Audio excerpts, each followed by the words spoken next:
Hürmetli vatandaş, bugünkü leksiyalarımızı başlayımız. Leksiyada Sadakaca Rosa Washington'da sözleyimiz. Bugünkü ise 2019 yıl 6. ayın 17. günü. Vaziyet bir kelime sözlesek dönügen 6. ayın 16. günü Yekşembe. Şangang'da 2 milyon kişi namayiş çıkıp bu namayişin tesiri ve tehdidi Cengakon Partiyası'nın bosa gitip geldi. Şangan halkı 5 noktalık talep koydu. Onun da biri memuriyet rayının memuriyet başlığı Lin Jin-yu tahttan şükürek dedi. İkinciden hazır yana bir vaziyetke alakadar mesele 6. ayının ahir yakınlap geldi. Osaka'da ötküzülüzüğün yigirme devlet halkara yigin. Xi Jinping bu yig'inga qatnasham da qatnashmam da. Bugün de hazırki haber tünüğün 16. günü bəgən xəbərdə Çin Xiaoping, yani Mengzhen Hopay televiziyasının riyasetçisi Çin Xiaoping, Qaraganda reis Xi Jinping Osaka'ya baralmaydı. O müssisiz siyasi görzesinin aldıda kaldı. Konuşavda kaldı. Eğer Osaka'ya baralmaydıgan bolsa, vaxt çataq diplomatiyası asır çataq dedi. Ben kıyas kıldım da şundak dedi. Bunun kandak buluzağallık aldığımızı görürüz vatandaşlar. Bugünkü leksiyalarımızı başlayımız. Xi Jinping'in katı kol siyaseti Şangan halkını gazapke keltirdi. Mavzulu haber 6. ayının 16. günü Fransa Halkara Radyo stasyonu ilan kılındı. Haber bundan başlandı. Şanga'da tarihi karakterlik zor ve tarihi rekord yaratkan zor kölemlik namayiş partlagandan keyin arqsab turup atkan Beijing dairleri bir egiz zuvan sürmey taxtın tushishini talab qilgan Lin Jin-yu bayanat e'lon qilib Şangan halkıdan apo so'ragan bo'ldi. Arkadaşlar namayişi teşkillagan Demokratlar Fronti bayanat e'lon qilib Şangan memuriyet hükümeti eğer biz o'ttirib qo'ygan 5 türlü talabni rad qiladigan bo'lsa Şangan namayişçileri herkes namayişni to'xtatmaydi. Şangan'ın bugünkü vaziyetini kim paydo qildi? Nemi dedi Şangan Demokratlar Fronti? Eğer bizim 5 şartımızı kabul qilmaydigan, onda Şangan halkı namayişçiler herkes namayişini to'xtatmaydi. Ötken hafta 6. ayının keçirenler 9. ve 12. günleri 6. ayının 9. ve 12. günleri Şangal'da milyon kişiler namayiş partlap, milyon kişilik namayiş partlap, kanun çıkarış komitetine karışıp algan namayişçiler saqçılar tarafından zo'ravonlik işletilip tarqıtılgandan keyin Şangan'ın vaziyeti, Şangan hükümeti hem de Şangan hükümetinin kayında turvatkan Beijing hükümetiga faydasız bir vaziyet şekillendi. Amerika Dışkı Partiya Devlet Meclisi'ne bir türlü xat yollab, Amerika hükümetinin her yeri Şangan'ın özünü başkuruşunu delleydigan. Şangan'ın özü başkuruş haleti bilen Şangan'a alaydı muamele kılışını birleştirdigan. Şangan demokratiya ve kişilik hukuk kanun layihasi tüzüşünü o'ttirg'i chiqarishni talab qiladigan xat topshirdi. Biz bu o'ttirg'i tushib qoldik dedik o'tgan leksiyada. Bu haber bu statilib tekrarlanmadı. Vaziyet intayin eğer.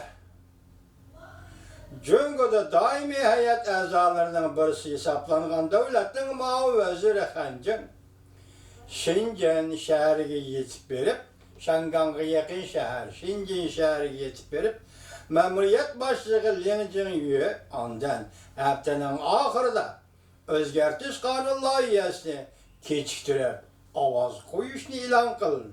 Lekin vaqt kechikib qoldi.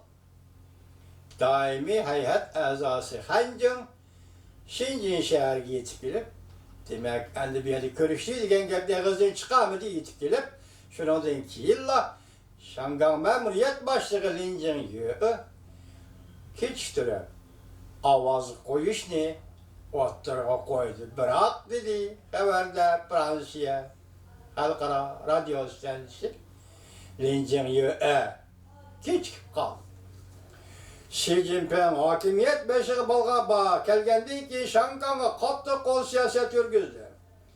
Shangangga yuqori darajada o'zini o'zi boshquradigan siyosiy tuzumni, yerlik o'zini o'zi boshquradigan siyosiy tuzumga aylantirib qo'ydi. Negizda qonunda bergan va'dasi umumiy saylam o'tkazish va'dasidan yana oldi. Bir davlat ikki xil tuzum chiqib chiqarildi. Tungluvan kitobxonasidan 5 nafar kishi Beijing tutib ketdi, turmaga tashladi. Umumiy saylam o'tkazishni talab qilgan Jonghvani egallash namoyishiga rahbarlik qilgan kishilar orqa-orqadan sud qilinib, kesim e'lon qilindi. O'quvchilar doiralari nazarband qilindi. Jungo Kompartiyasining jahonga patmagan qattiq qo'l siyosati Shangang xalqini majburlab qonun o'zgartirish pilti bo'lib, Shangangda Beijing doiralariga qarshi tarixiy xarakterlik namoyishning portlashiga sabab bo'ldi. Lekin kechiringlar, Lin Jingyue kechiktirish planidan Shangang xalqi qanoat hosil qilmadi. Masalan, ovoz qo'yishni kechiktirishdi. Doirlar ko'zda hisob olamda qanda.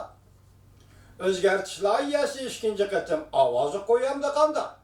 Neticede tünügün yakshanba 6 ayning 16-kuni Shangangda o'tkazilgan 2 milyon kishilik zo'r ko'lamlik namoyish butun dunyoni zilzilaga soldi, titratdi. 7 milyon nüfusi bor bir shaharda 2 milyon kishining namoyishi dunyoda oz uchraydigan bir voqeadir. Shangangning ish mushu yerga yetib keldi. Shangangning g'azabi texmi cho'nqur mazmunliq taraflarga kengayishga boshladi.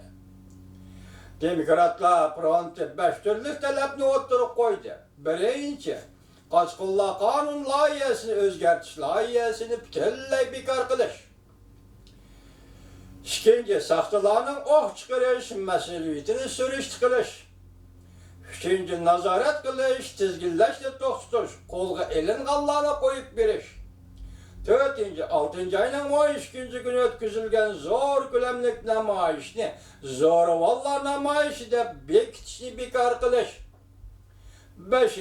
Ma'muriyat boshlig'i Lin Jingyue darhol taxtdan tushishi kerak.